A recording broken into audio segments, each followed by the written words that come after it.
क्या नाम है आपका? समरोज। अच्छा, क्या करते हैं आप? डेंटिंग पेंटिंग का काम करता हूँ। डेंटिंग पेंटिंग का काम जी। करते हैं। गाड़ियों की वर्कशॉप है? जी। अपनी है? हाँ जी। उन्होंने आपके साथ ये बर्बरियत ढाई है, उन्हें पहले से जानते थे? जी, थोड़ा बहुत। कितना अरसा पहले से जानते थे? तकरीबन 1-2 माह से। कैसे जानते थे? वो काम करवाने आते थे। कौन कौन था इसमें? औरंगजेब भट्टो और इसकी बीवी बीवी का नाम? नुसरत बीबी। वो भी आती थी? नहीं, वो काम नहीं करवाने? आती थी। ठीक है, तो आपको कैसे पता कि वो शामिल है इस सारे मामले में? क्योंकि उसने ही बुलाया था मुझे। उसने बुलाया था? जी। उस दिन क्या हुआ था जिस दिन ये सारा मामला हुआ? उस दिन उसने मुझे कॉल की है कि मेरी गाड़ी का लॉक ख़राब हुआ है। मैंने कहा मैं आता हूँ। फिर वो खुद ही आ गया। चलो मेरे पीछे आ जाओ, मैं जा रहा हूँ। मैं गया हूँ वहाँ पर। उसने मुझे गाड़ी के बहाने, लॉक खुलवाने के बहाने अंदर ले गया कमरे में। उसने कहा चलो लॉक खोलते हैं, पहले पानी पी लो। उसने मुझे बोतल पिलाई, उसके अंदर कोई नशावर चीज़ थी। अच्छा। उसने जब मैंने पी ली उसके बाद नहीं मुझे पता चला कि मैं कहाँ पर हूँ, क्या कर रहा हूँ। आपको होश खोने की वजह से लगता है कि उसमें कोई नशावर चीज थी या कुछ मिलाते देखा था आपने? नहीं, मिलाते नहीं, होश खोने के। होश खोने की वजह से लगा। फिर होश आपने हवास खो दी अपनी। हाँ जी। आप सो गए वहीं? जी, बेहोश हो गया था। बेहोश हो गए। फिर आधे पौने घंटे बाद मुझे होश आई। आपने टाइम देखा उठ के? हाँ जी, टाइम देरी इतनी हो गई थी। बाइक से वो लड़का कौन सा खड़ा था। हाँ। वो भी बार बार मुझे कॉलिंग कर रहा था। अच्छा। तो मैं उठाऊं तो उसने मुझे, औरंगजेब ने कहा कि तुम्हारी मेरे पास बेहुदा तस्वीरें हैं और वीडियो हैं। उस वक्त जब आप घर पे पहुंचे, उस वक्त घर में कौन कौन था? उसकी बीवी थी, उसका एक नौकर भी था, वो भी था। अच्छा। हाँ जी। 3 लोग थे? हाँ जी। अच्छा, उसने फिर जब आप होश में आए तो उसने कहा कि तुम्हारी मेरे पास बरहना तस्वीरें मौजूद हैं। हाँ जी। अच्छा, वो तस्वीरें किसके साथ थी या अकेले की थी आपके? अकेले की भी थी और एक लड़की की भी थी। वो लड़की कौन है? उसका नाम पता नहीं, नुसरत बीबी। उसको जानते हैं आप? नहीं। कभी देखा नहीं? नहीं। अच्छा, फिर उसके बाद उसने कहा जी आपकी मेरे पास तस्वीरें मैंने सोशल मीडिया पर डाउनलोड कर देनी है। मैं आपके ख़ानदान के वाले को बताता हूँ, पापा को बताता हूँ। मैंने कहा ये ना करो तुम, मैं अपनी इज़्ज़त अपने वालिद की इज़्ज़त की वजह से उसका ये ना करो, तुम चाहते क्या हो? तो उसने मुझसे 5 लाख का मुतालबा किया। अच्छा। कहता 5 लाख दो तो मैं आपको जाने देता हूँ। ये वहीं पे उसी वक्त ही। अच्छा, फिर? मैंने कहा इतने तो मेरे पास नहीं पैसे हैं, मैं तो मजदूर आदमी हूँ। आपने वो तस्वीरें देखी या सिर्फ उनकी जुबान पे यकीन कर लिया? नहीं, देखी तो नहीं। आज तक देखी नहीं है, बस उनकी जुबान पे यकीन कर लिया। फिर आपने कैसे मान लिया कि मेरी तस्वीर या वीडियोस उसके पास हैं? जब आप कहते हैं मैं बेहोश था, इंसान तो तब तक नहीं मानता जब तक सामने वाला दिखाए ना। उसने दिखाई भी थी ना एक वीडियो, स्क्रीनशॉट दिखाया था, उसमें था सब कुछ ऐसे ही था। वो बनाना तस्वीरें थी मेरी उसको। अच्छा, फिर मैंने अपनी इज्जत के लिए और अपने बाप की इज्जत के लिए 5 लाख दिया? 5 लाख नहीं, 50,000 दिया। वो 5 लाख से बात शुरू हुई? हाँ जी।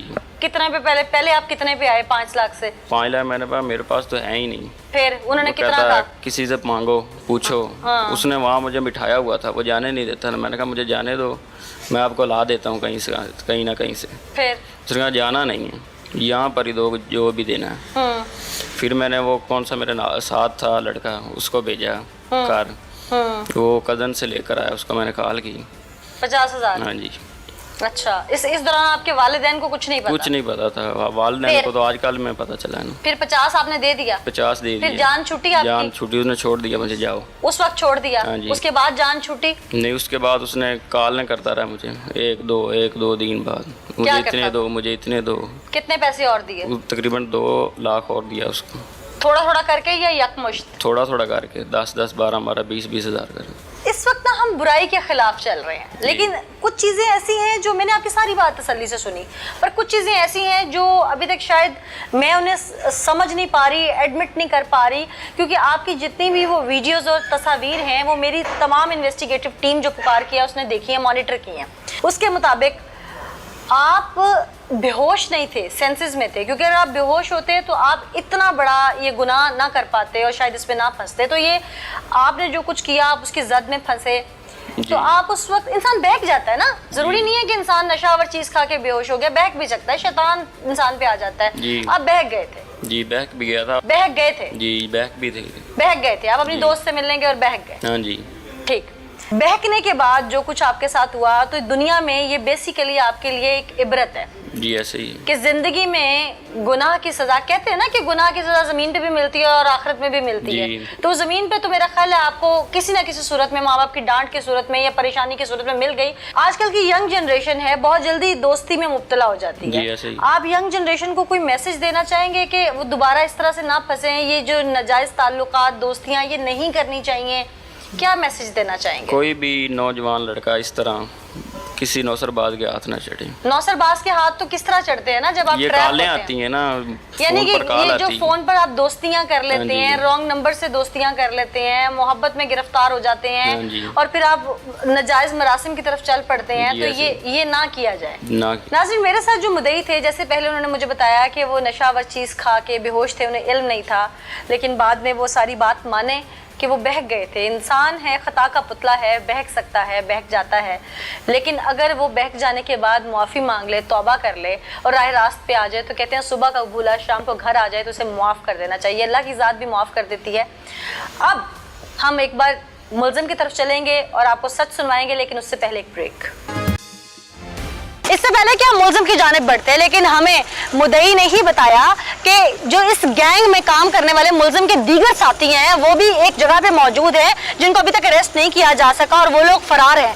तो हम क्यों ना पुलिस के साथ जाके निशानदेही करें और वहां से उन लोगों को भी अरेस्ट करवाएं और फिर आके आप लोगों के सामने तमाम सच्चाई रखें।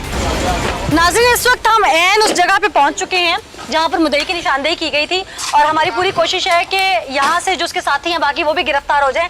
पुलिस की भारी नफरी भी हमारे साथ मौजूद है। ये इस वक्त उस घर के बाहर हम मौजूद हैं, कोशिश करेंगे कि शायद कोई दरवाज़ा खोल दे, तो पुलिस जो है वो अपने तरीके से फिर कार्रवाई जो है इसको यकीनी बनाएगी। आगे चूँकि पुलिस है और पुलिस के साथ हम भी अंदर जाने की पूरी कोशिश करेंगे। क्या है जी? ये ताला इस गेट को लगा हुआ है, शायद इधर से कोई अंदर हो। ये वाला गेट दोनों तरफ से ताला लगा है। बाजू का ऐसे भी होता है कि ताला लगा हो लेकिन अंदर लोग होते हैं। नहीं, वो चेक कर लेते हैं साइडों से, ऊपर से। हाँ, प्लीज लाजमी। हाँ जी, चलो यहाँ पे रखो पाँव, ऊपर होके देखें। ये कौन सा घर है जी? वही जिसमें निशानदेही की थी उसके साथ ही वो एक नंबर। कुछ भी नहीं अंदर, आ जाओ नीचे। अंदर कुछ है जी? कुछ नजर नहीं आया। ये ऐसे ही लगता है कि जैसे ये शायद इस बैक साइड से ना भागे हो यहाँ से। इससे मेरा ख्याल है ये दीवार भी जो है वो छोटी है, दीवार के ऊपर से इजीली जो है फलांग के इधर आया जा सकता है। हाँ जी, हो सकता है मुखबरी किसी ने हमारे आने से पहले कुछ हमारे कर आने से पहले किसी ने मुखबरी कर दी है, इसीलिए वो लाइटें ऑफ करके ताले लगा के भाग गए हैं। ठीक नाज़रीन, ये वो जगह है, ये वो घर है जहाँ पर निशानदेही की गई थी। लेकिन कहते हैं ना कि जैसे मैं पहले भी अक्सर कहती होती हूँ अपने प्रोग्राम्स में कि जो क्रिमिनल माइंडेड लोग होते हैं ना, ये अपनी तरफ से बहुत आगे की सोच रहे होते हैं, लेकिन इनको ये नहीं पता होता कि इनका अंजाम क्या होना है। हमारे यहाँ आने से पहले किसी ने मुखबरी कर दी, क्योंकि थाने में बहुत सारे लोग और भी सुन रहे होते हैं, साहिल भी खड़े होते हैं और उसमें इनका कौन सा ऐसा शख्स है जो सुन रहा हो, जो देख रहा हो कि शायद हम यहीं इसी जानिब निकल रहे हैं और इसका प्लान बना रहे हैं, तो उन्होंने यहाँ मुखबरी कर दी। या अगर कोई मौजूद भी है तो उसने बज़ाहिर बाहर से ताले लगवा दिए और उसने यही प्रिटेंड किया कि अंदर कोई नहीं है। इस घर के बिल्कुल पास यहाँ पर एक ऐसा प्लॉट है जिसकी दीवार बिल्कुल इस घर से मुलेका है और उस दीवार पर ईजिली फलांग के बाहर भी जाया जा सकता है। अगर किसी ने दीवार से फलांगना हो, बाहर जाना हो और सर्च वारंट भी हो घर का पास, तो वो आसानी से पिछली साइड से फलांग के बाहर निकल सकता है और शायद आज भी कुछ ऐसा ही हुआ।